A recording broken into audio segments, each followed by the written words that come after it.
반갑습니다. 여러분의 보좌관, 주식대박 보좌관입니다. 화이팅! 이번 영상은 8월 10일 월요일 10분 아침 시황입니다. 지난주 금요일 전 거래일 국내 증시 흐름 살펴보도록 하겠습니다. 코스피, 코스닥 모두 강보합 보였고요. 상승 종목 수가 975개, 하락 종목 수가 1308개로 하락 종목 수가 300개 이상 많았던 하루였다고 말씀드릴 수 있겠는데, 먼저 수급 한번 살펴보겠습니다. 코스피, 코스피 흐름입니다. 외국인과 기관이 매도를 보이는 가운데 개인이 8천억 원 이상의 매수를 보였습니다. 최근 1개월 사이에 가장 큰 매수였다는 것도 알 수가 있고요. 기관들의 매도가 좀 지속 이어지고 있다. 금융투자가 4천억 매도했고 연기금 1,800억 매도한 거 알 수가 있었습니다. 코스닥 보면요. 코스닥은 외국인이 좀 샀습니다. 기관은 코스피도 매도, 코스닥도 매도, 개인의 이틀째 매수가 이어지는 모습입니다. 그래서 지난 한 주만 놓고 보면요. 월요일, 수요일 개인이 매도하고 화요일, 목요일, 금요일은 매수하는 모습도 살펴볼 수가 있었습니다. 다시 돌아와서 국내 증시 어땠는지 내용 좀 살펴보겠습니다.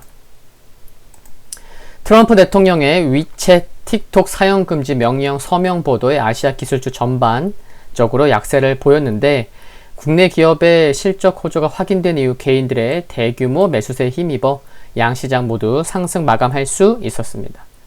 다만 코스피에서 기관이 약 8천억 원에 가깝게 순매도를 기록하면서 상승폭은 축소된 모습이었고요.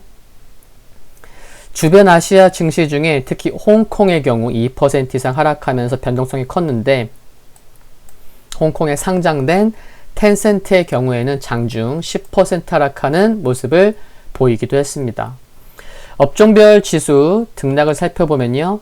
화학, 비금속, 광물, 통신이 상승했고 의료정밀, 보험, 섬유, 의복이 하락했는데, 미국 국무부가 여행 제한 경보를 낮춘 소식과 항공, 화물, 운송 증대에 따른 실적 호조에 힘입어서 항공주가 오랜만에 강세를 기록했고, 통신 3사 호실적과 코로나에도 5G 투자 규모를 확대했다는 소식에 5G 장비주들 상승했고, 언택트 대표 수혜 종목인 게임주 역시 고른 상승세를 보이기도 했습니다. 미국 증시 보겠습니다. 3대 지수 중에 다우, S&P 500만 상승했고 나스닥이 좀 하락했고요. 상승은 강보합 수준에 머물렀고 나스닥이 한 0.87% 하락했습니다. 필라델피아 반도체 지수 1.18% 하락하면서 2일 연속 하락하는 모습이고요. 애플이 2.2% 하락했고, 마이크로소프트 1.8%, 아마존 1.8%, 알파벳이 0.4%, 테슬라가 2.5%, 인텔 1.1%. 다 하락했죠, 그쵸? 여기 기술주들 AMD 2%, 넷플릭스 2.8% 하락했고요. 모더나가 0.4%, 니콜라가 1.1% 상승한 것을 알 수가 있었습니다. 미국 시장 구체적인 내용들 좀 말씀을 드려볼게요. 트럼프 대통령이 빅넘버 나올 거다. 좀 자신만만하게 얘기했었는데 고용지표가 예상보다는 양호했습니다. 미국 노동부는 7월 농업 부문을 제외한 일자리가 176만 개 증가했다고 밝혔는데, 전문가들의 예상치가 실업률이 한 10.6%였는데 실업률이 이보다 낮은 10.2%, 0.4% 낮게 나온 거죠. 이런 가운데 미중 갈등은 여전합니다. 미국 재무부는 이날 캐리람 홍콩 행정장관을 비롯해 홍콩과 중국의 관리 11명에 대해 제재를 가했다고 발표했는데, 이로써 제재 대상자들의 미국 내 자산은 동결되고 거래는 금지되는 거죠.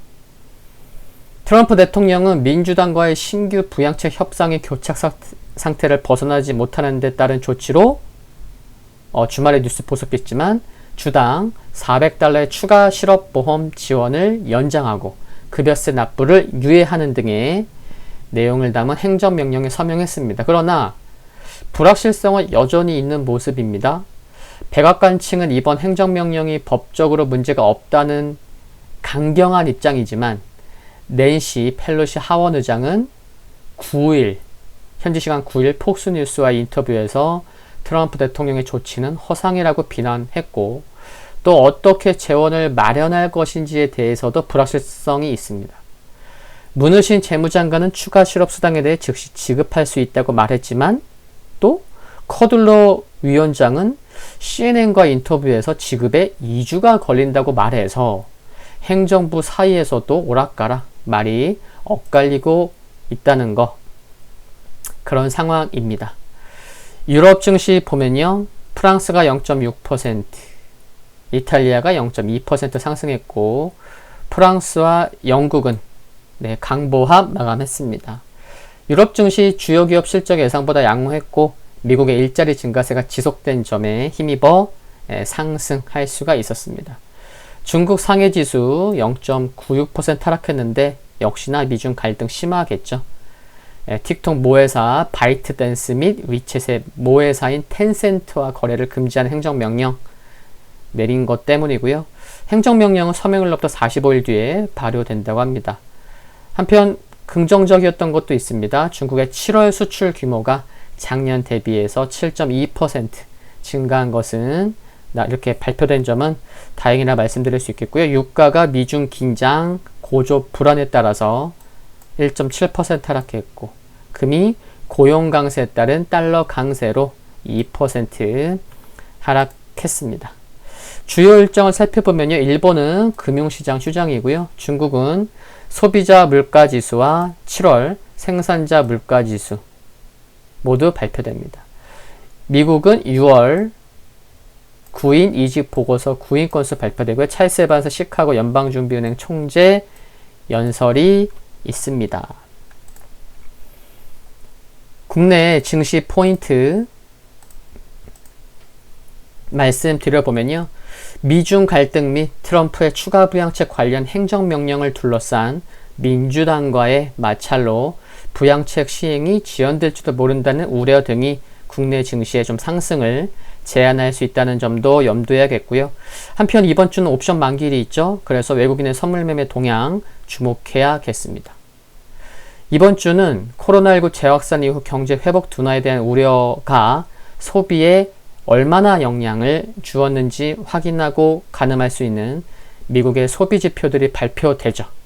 그래서 관심이 필요한데 현지 시간 12일에 7월 소비자 물가지수가 발표가 되고 14일 금요일에는 7월 소매 판매와 8월 미시건대 소비자 태도지수 예비치가 발표될 예정에 있다는 거 참고하시면 좋겠고요. 시장 큰 흐름에서 보면 유동성 랠리는 연장되고 있는데 빠른 순환매와 쏠림 현상이 매우 심해서 이 점은 유의해야겠습니다.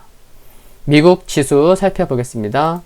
다우산업지수 0.17% 상승하면서 아래꼬리 달린 종가 고가의 모습. 상승폭이 크진 않지만 물량 소화 과정이 필요한 박스권을 돌파해서 견조한 모습 이어지고 있습니다.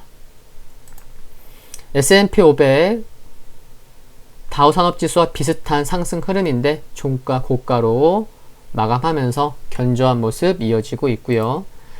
나스닥 장중에 5일선 이탈하기도 했지만 종가상은 상승 중인 5일선 위에서 마감했습니다. 네. 5일선은 지금 분위기로는 5일선에서 다시 한번 반등이 나오면 좋겠지만 5일선 전후에서 좀 쉬어가는 모습이 나올지도 모른다는 그런 흐름이라고 보입니다. 5일선은 단기적으로 중요하죠. 그렇죠? 네. 필라델피아 반도체 지수 역시 나스닥처럼 장중에 5일선 이탈하는 모습이었고 근데 나스닥은 종가상 5일선을 지켰지만 필라델피아 반도체 지수는 종가상도 역시 5일선 아래에서 끝난 상황입니다.